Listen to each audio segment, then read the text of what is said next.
شما بخیر بیننده‌های عزیز و تماشابینان شبکه ورزش. اینک باز هم برنامه تحلیلی 90 دقیقه از شبکه ورزش منظور شما میگردد. من بابا خالمرزاده همراه با کارشناسی برنامه و اکنون سرمربی دسته کوکتوش نوحیه رودکی محمد جان حبیب‌الله‌یف راجع به نتیجه های ماه ایونی چمپیونات لیگ عالی تاجیکستان حرف خواهیم زد. شما رو سر اول با استودیو تلویزیون ورزش خوش آمدید میگیم و فکر میکنم وظیفه پرمسئول در باشگاه فوتبال کوکتوش واقعا هم یک نتیجه در سال 2020 نشان خواهد داد، نه تنها برای شما و حتی برای هواداران این دسته. خب ما راجع به نتیجه های ماه ایون صحبت خواهیم کرد که 3 دور برگزار شده بود در اصل که دسته ها تا یک اندازه بعد از تنفس، بعد از دوباره برگشتن مسابقه لیگ عالی توانستند نتیجه خوب به دست آورند. ولی قبل از آن که ما به نتیجه های دور گذاریم و راجع به حساسیت و مشکل های دور عموما ماه ایون صحبت کنیم، میخواستم در مورد باشگاه فوتبال کوکتوش کمی حرف میزدید که الکی فکر میکنم چند روز میشود که دسته رو تمرین میدهید و آمادگی تیم با بازی در پیش ایستاده با دسته فایزکان چگونه است و عموما چگونه دریافتید افزای داخلی باشگاه فوتبال کوکتوش رو؟ البته پیش از همه مینداری خود رو به روبریت دسته گفتنیم که باوری کردم او رو دعوت کردن.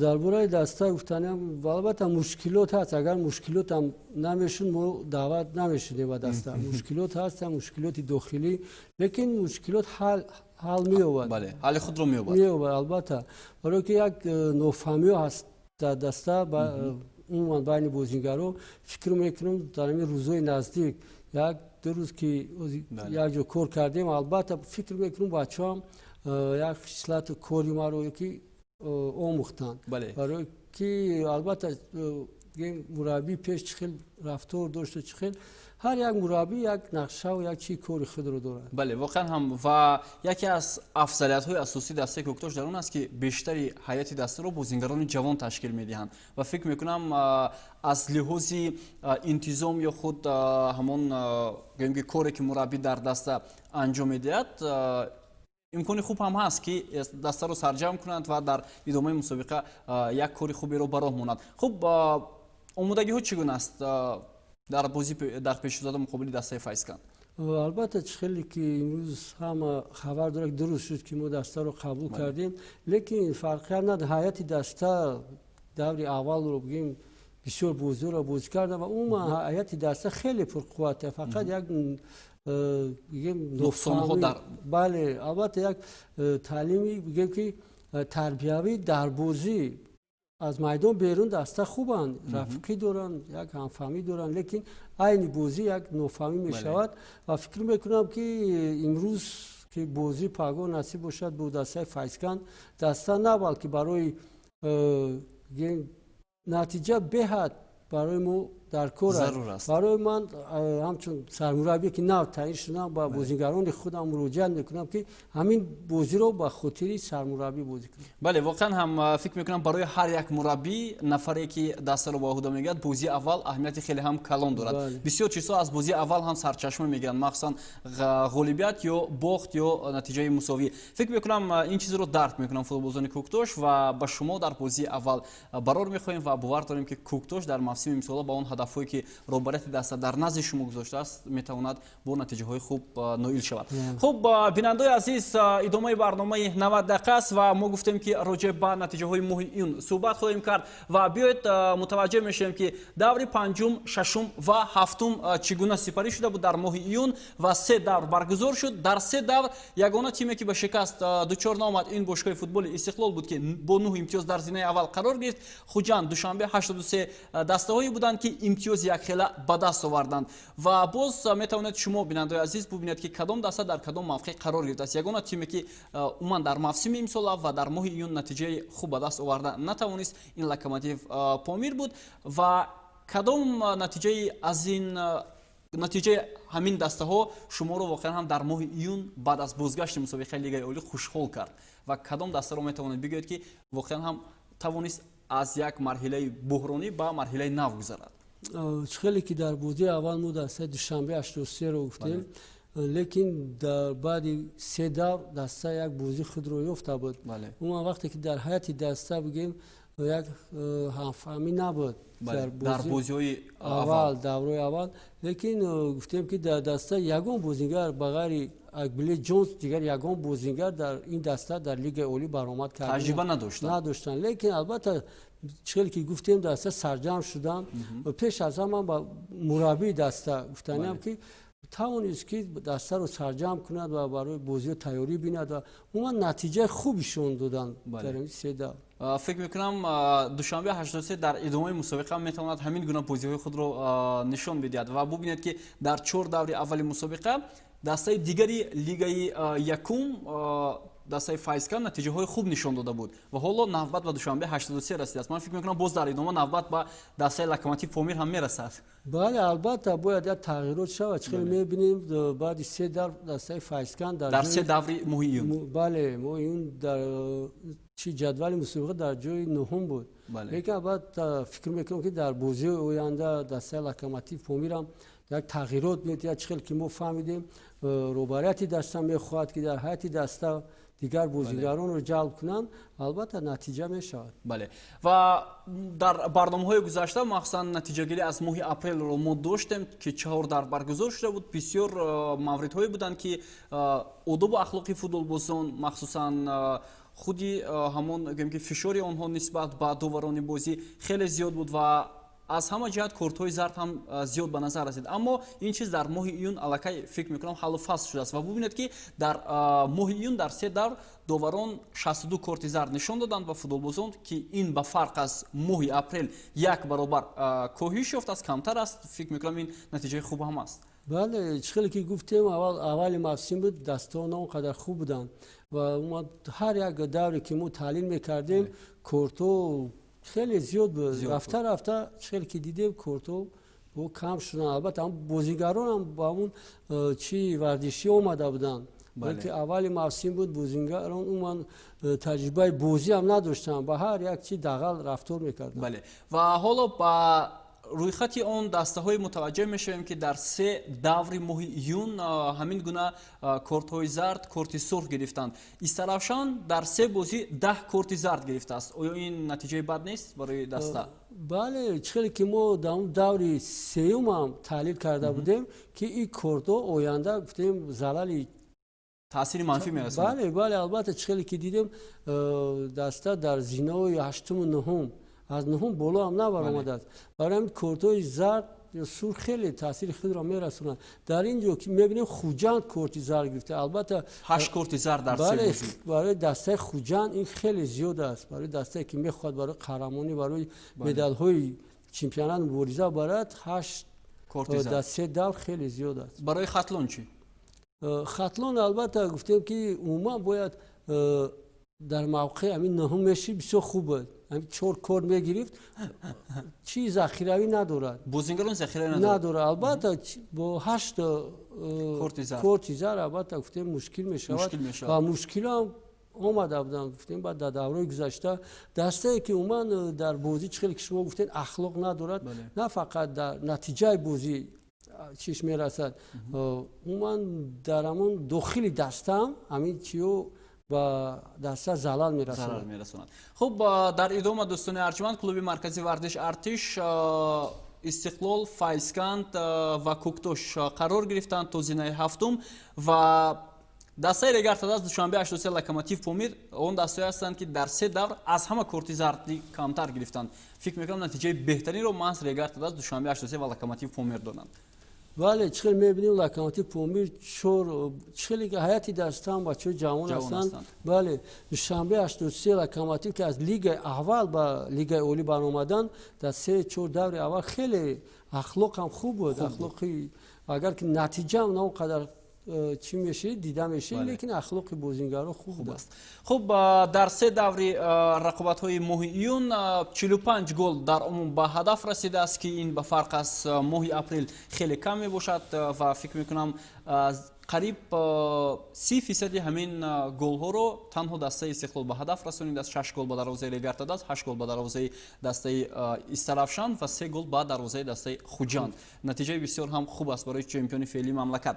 хуб дӯстони арҷманд, ин буд он умуре ки дар 3 даври рақобатҳои моҳи июн ба қайд гирифта шуданд ки манзури шумо кардем ва воқеан ҳам месазад гуфт ки рақобатҳо бо албатта одобу ахлоқи футболбозон ҳам ҷолибтару беҳтар сипарӣ мешаванд, чунки агар мо таваҷҷӯҳ кунем ба футболи муосир, махсусан футболи кишварҳои пешрафтаи Осиё ва Аврупо, мебинем ки одоби футболбозон дар мадди аввал меистад ва ин фикр мекунам на танҳо ба обрӯи футболбоз ва ҳатто ба обрӯи бошгоҳ, ба обрӯи футболи ҳамон кишвар як таъсири мусбат мерасонад ки бубинед имрӯз беҳтарин футболбозон чӣ гуна дар ҳар бозиҳо натиҷаҳои баланд ба даст меоранд ва воқеан ҳам корномаи хуб ҳам нишон медиҳанд. хуб акнун дӯстони арҷманд мегузарем ба қисмати асосии барнома ки мо дар барномаи 90 дақиқа беҳтаринҳои моҳро ҳам муайян мекунем. албатта онҷо ҳайати рамзии давр, беҳтарин футболбоз, беҳтарин мураббӣ ва инчунин беҳтарин голи моҳи июн маълум мешавад.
خب دوستان ارجمند 5 گل بهترین ماهی ایون بود که عین حال ما منظور شما کردیم. علیشیر جلیلوف گل رو به دروازه دسته خوجان زد، بختیار قلندرов به دروازه دسته ختلون، اوایت‌الله سفرов به دروازه دسته استقلال، احسانی پنجشنبه به دروازه استرافشان و ایلهام باروتов به دروازه لوکوموتیو پامیر. و واقعا هم گل های زیبا زیاد بودند ولی ما 5 تای اون رو منظور بیننده ها کردیم که حالا بهترین گل ماهی ایون معلوم کرده می شود. خب کدام گل ها با کدام اصول با کدام گیم که برتریت در این گیم که رقابت ها زده شدند به اندیشه شما؟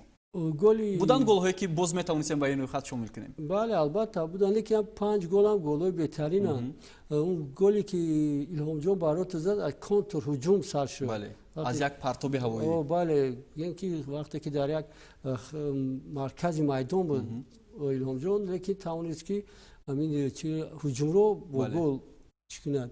گلی که از ما می‌بینیم علیشیر جلیل زد اینم یک پرتوف بود فقط جانبی دروازه خوجان خوجان لیکن البته یک خطایی از طرف دروازه‌بان و عموما بازیگرانی که در خط محافظت بازی می‌کردند سرداد و چنین یک گلی زیبا شد و چقدر که در برنامه گذشته ما گفته بودیم چنین پرتوفت زیاد اگر باید داشته باشه در بازی ریگر تعداد و استقلال هم چنین پرتوفت آیت الله گل زده بود لیکن گلی قلندر رو می‌بینیم البته خطایی مربی و خطایی در خط دفاع اگر وقتی که بازیگری که در خط دفاع بازی می‌کند با سر توپ رو باید به طرف باید می‌زد نه بلکه با مرکز برای به یک تیاری بختیار تونست که چرا گل رو به ثمر رساند. خب در مورد گل‌های دیگر هم شما گفته گذاشتید مخصوصا آیت الله سفرов الهام جون برات که خیلی هم خوب بود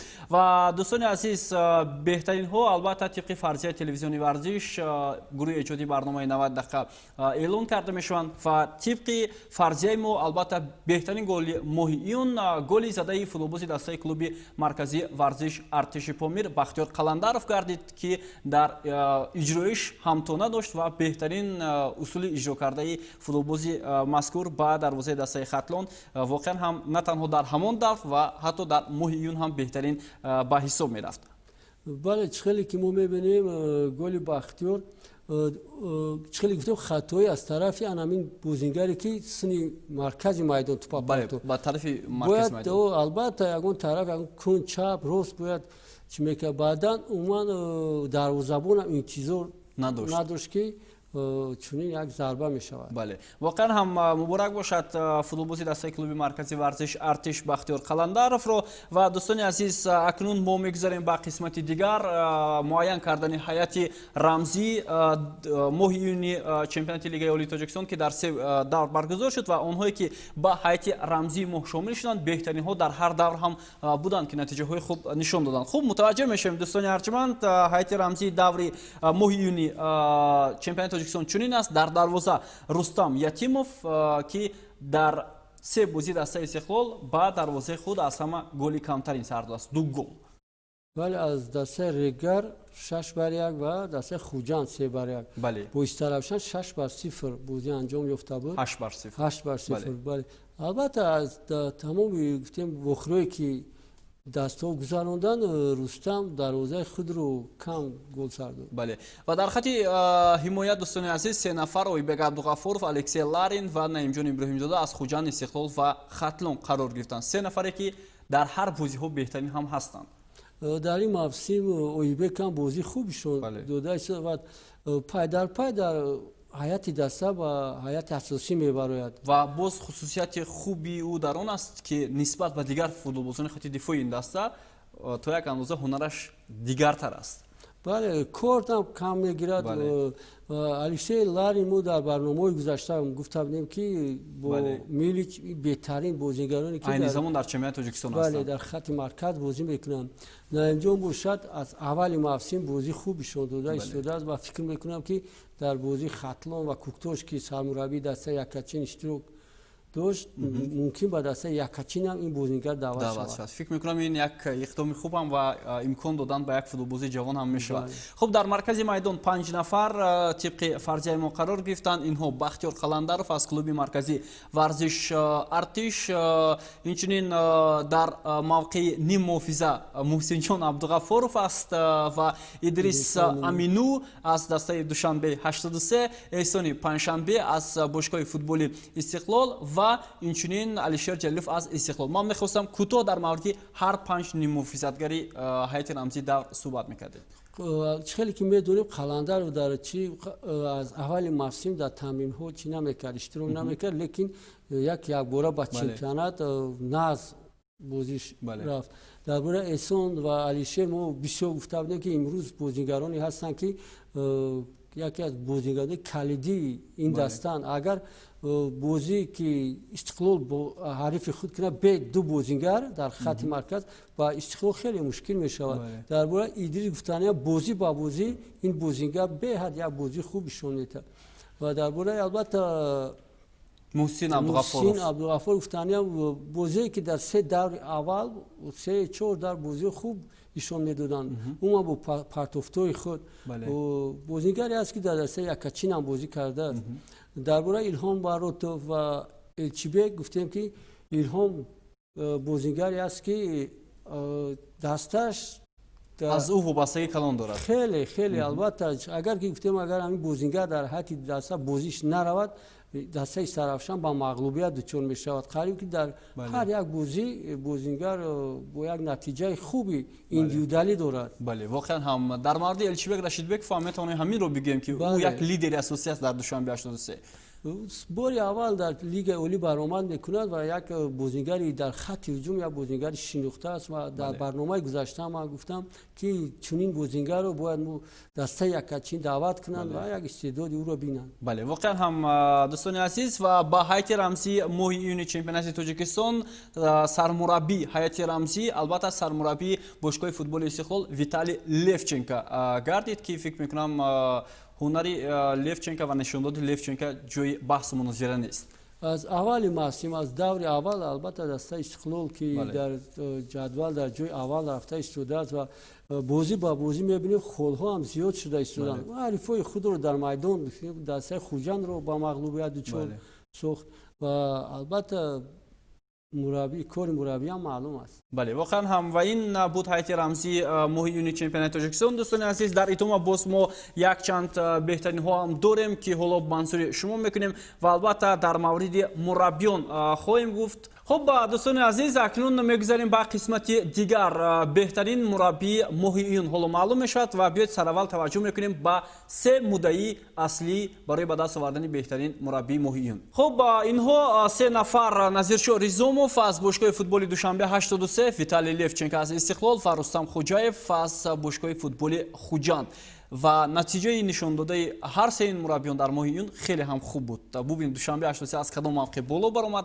استقلال با غلبه‌های کلانی خود ادامه داد، خوجند هم نوبت از باخت از استقلال توانست 2 غلبه مهم خود را به دست آورد.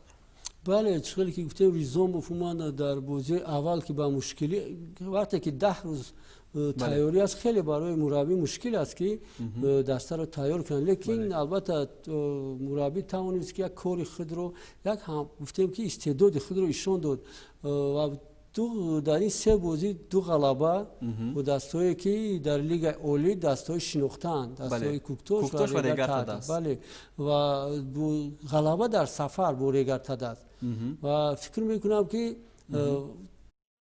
دسته دوشنبه 83 بازی با بازی هم بازی که برای مربی در کار بود هم بازی رو نشان داده. خب در 3 بازی شاگردان نظیرشو ریزوموف با دروازه حریفان البته 4 گل زده 2 گل سر دادن. این نشان داده خوب هم هست. خب بیاید در مورد ویتالی لفچنکا گفتم میگذاریم. این مربی هم سال اول نیست که در چمپیونات تاجیکستان فعالیت میکند. سال گذشته در خوجند بود و همچنین در تیم ملی و تیم جوانان هم فعالیت کرده است. ببینید 3 نشان داده دسته استقلال با رهبری ویتالی لفچنکا. البته با غلبه بسیار کلان با استرافشان ایرا ما میدونستیم که این بازی ممکن بود حساب کلان انجام بده، لیکن در سفر با ریگارتاد گفتیم که با چنین حساب هیچ کس انتظار نبود.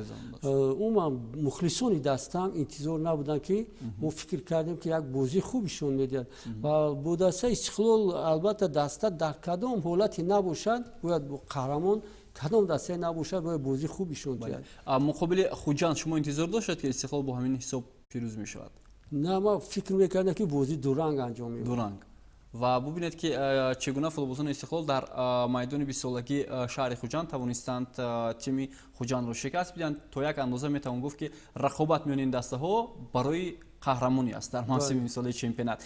خب اکنون متوجه میشم خوجند 3 بازی برگزار کرد در ماهیون که رقابت‌های بسیار هم مهم داشت. با استرافشان آنها در سفر غلبه کردند، فایسکند رو هم در سفر شکست دادند و از استقلال در میدان خود با باخت روبرو گردیدند. 6 امتیاز در سفر برای دسته خوجند به دست آمده است. این هم نتیجه خوب است. بله البته در سفر با گفتیم فایسکند در شهر کلو خیلی مشکل بود، لیکن بازیگران توانستند که یک غلبه خیلی آسان به دست بیارن. بله.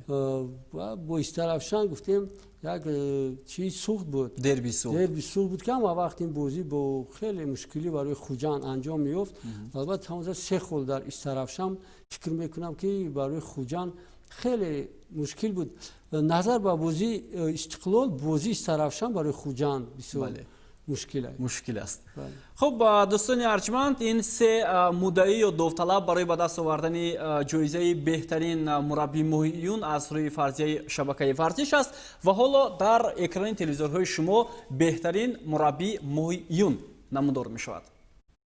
ویتالی لفچنکو از باشگاه فوتبال استقلال بهترین مربی ماهیون از روی فرضیه شبکه ورزش قدردانی می شود و البته فکر می کنم اون نتیجه که استقلال به دست آورد کاری خودی سرمربی هم است، نوبت از اون که نتیجه نظرشاه رزوم و فروسام خوجایف هم بهترین بودند.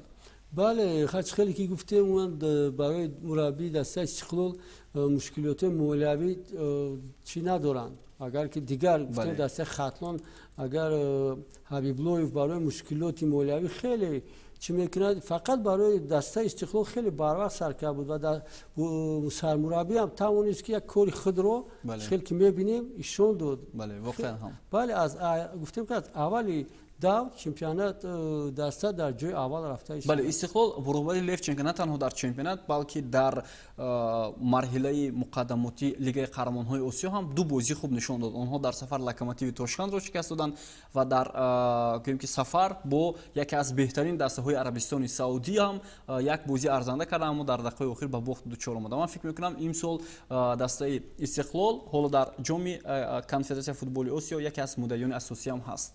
بله، البته چخیل که در چمپیونات ما بعد که علیشیر جلیل بعد بازی که در دسته فایسکان بود، گفتیم اساسی ما تیاری ما برای بازی بین المللی است. درست میگن در داخل کشور امروز دسته استقلال بهترین است.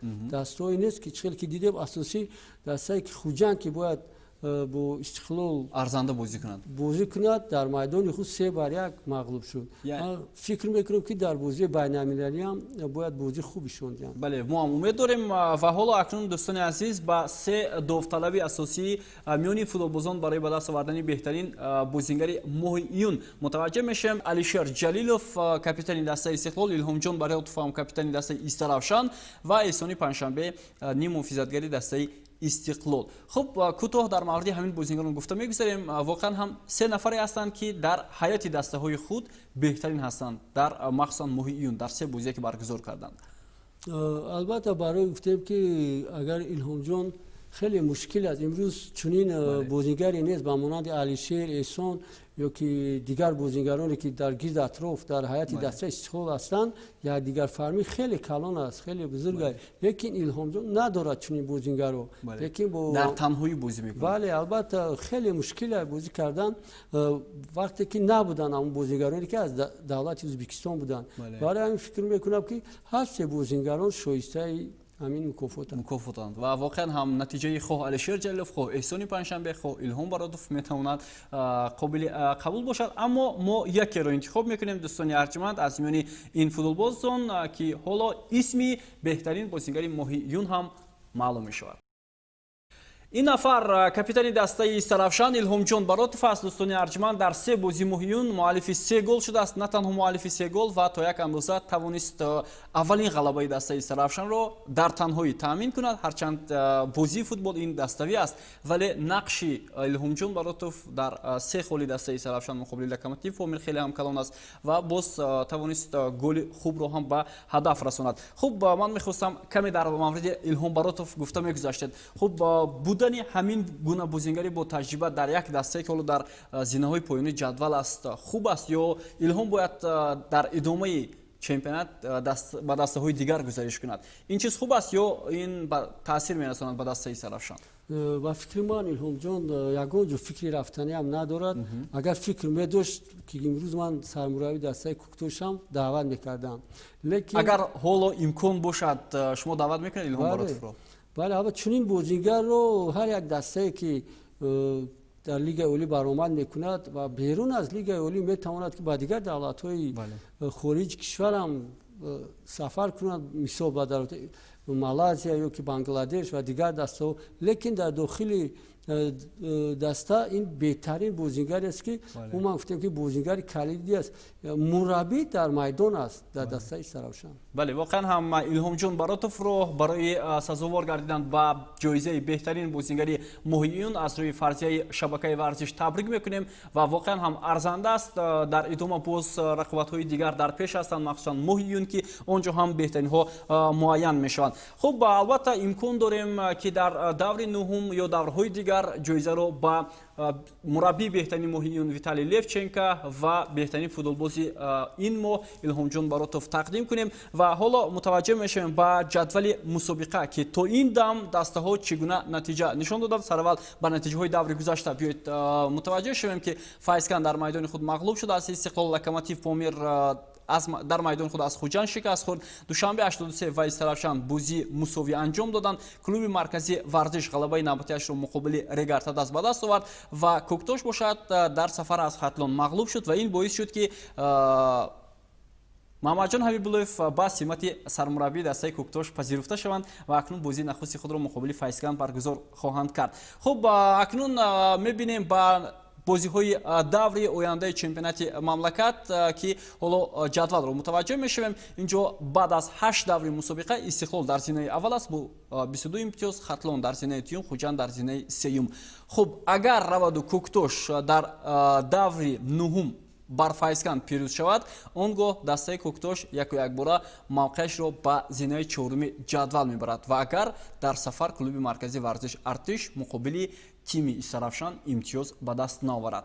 хуб ин чиз вуҷуд дорад ки Коктош воқеан ҳам имрӯз муқобили Файзкан барои ғалаба бозӣ мекунад. чӣ тавсия додед то ҳамин бозӣ ки ҳоло як рӯз боқӣ мондааст? фикр мекунам дар тамрин ҳама чиз гуфта шуд. албатта дар бозии гузашта чиқдр ки мо гуфтем таҳлил чӣ мекунем баррасӣ мекардем бозиҳоро, лекин имрӯз таҳлили мо як чӣ худро ёфт ва дар назди дастаи Коктош мо ҳамин бозӣ ки бо Файзкан мешавад яке аз бозиҳои марказии даври аввал аст барои мо. ба дигар чӣ ман бозигароро гуфтам, барои мо ин як бозии финалии ҷом аст ки мо дар бозии ё финал бозигарон чӣ гуна қабул карданд? албатта хуб қабул карданд ва мефаҳманд худ ки агар ки насиб ҳамин бозиро бо ғалаба анҷом биёбем мо 3 зина боло мебироем.